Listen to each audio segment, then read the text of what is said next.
আসসালামু আলাইকুম। আশা করি তোমরা অনেক অনেক ভালো আছো। এখন আমরা রাইট ফর্ম অফ ভার্বের বাকি অংশ দেখার চেষ্টা করব।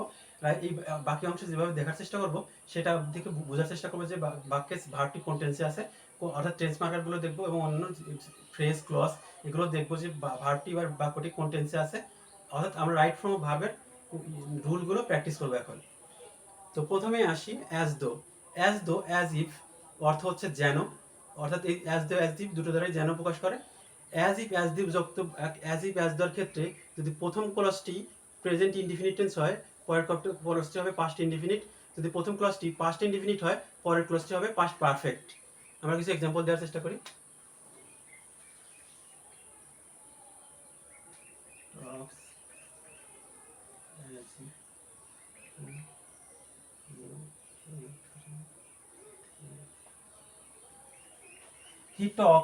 হি talks as if he knew everything. এখানে অ্যাজ ইফ অর্থ যেন বোঝাচ্ছে। হি টক্স মানে সে কথা বলতেছে এমনভাবে যেন সে সব কিছু জানতো, এমনভাবে কথা বলতেছে। হ্যাঁ, এটা হচ্ছে পাস্ট প্রেজেন্ট ইনডিফিনিট টেন্স, এটা হচ্ছে পাস্ট ইনডিফিনিট টেন্স। ঠিক একইভাবে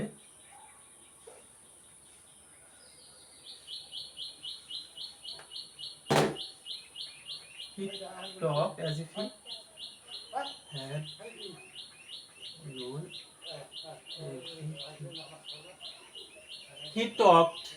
he talk as if he had known everything. সে এমনভাবে কথা বলেছিল যেন সে সব কিছু জানতো। অর্থাৎ এখানে অ্যাজ ইফ দ্বারা যুক্ত বাক্যে হি টক হচ্ছে past indefinite, he had known হচ্ছে পাস্ট পারফেক্ট।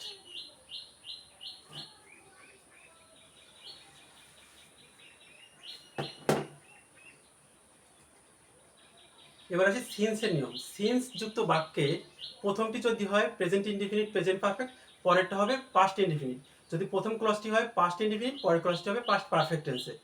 যেমন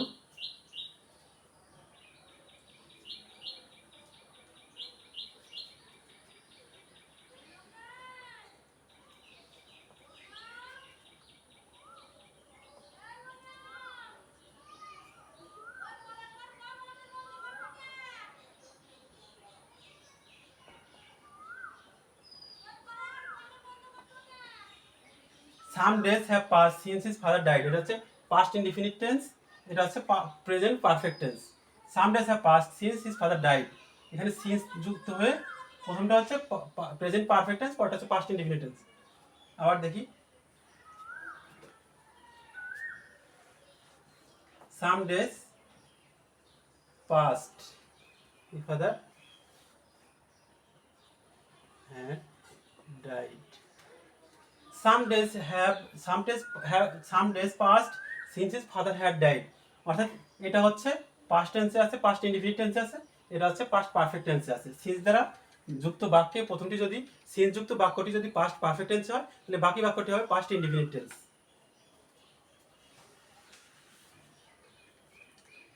যদি বাক্যে as soon as, until, unless দ্বারা দুটি বাক্য বা দুটি ক্লজ সংযুক্ত থাকে, সেক্ষেত্রে সিন্স, আনলেস, আনটিল এবং অ্যাজ সুন অ্যাজ যুক্ত বাক্যটি যদি হয় প্রেজেন্ট ইনডিফিনিট, তাহলে অপর বাক্যটি হবে future indefinite.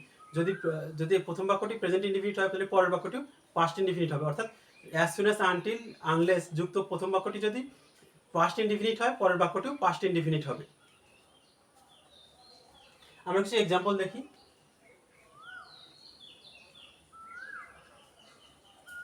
Wait for you, I shall wait for you until you come. I open the door as soon as you. I shall wait for you until you come, এখানে until দুইটা ক্লজকে যুক্ত করেছে। এখানে present indefinite, future indefinite.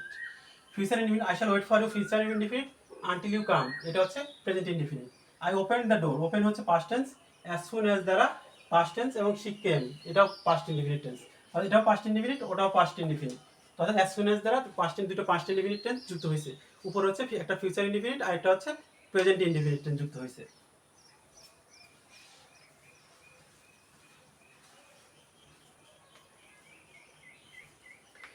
এবার আসি লেস্টের বেলায়। Least অর্থ যে পাসে ভয় হয়, যে পাসে মিস হয়ে যায়, যে অর্থাৎ এটা যদি কোনো বাক্যে ব্যবহৃত হয় সে বাক্যে নো বা নট বসে না। তো এরপরে লেখযুক্ত বাক্যের পরের ক্লসে শুড মাইট ব্যবহৃত হয়। Should might. ran fast, he ran fast, he ran fast, he ran fast, lest he should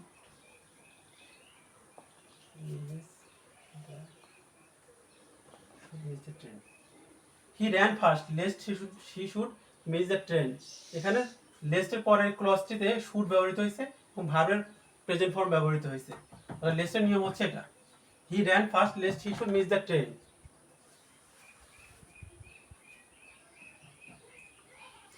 যদি কোনো বাক্যে when, before, after, till, until, as soon as long as থাকে, তবে সেই বাক্যের সেই সমস্ত শব্দের পরে শব্দযুক্ত বাক্যে ফিউচার টেন্স হয় না।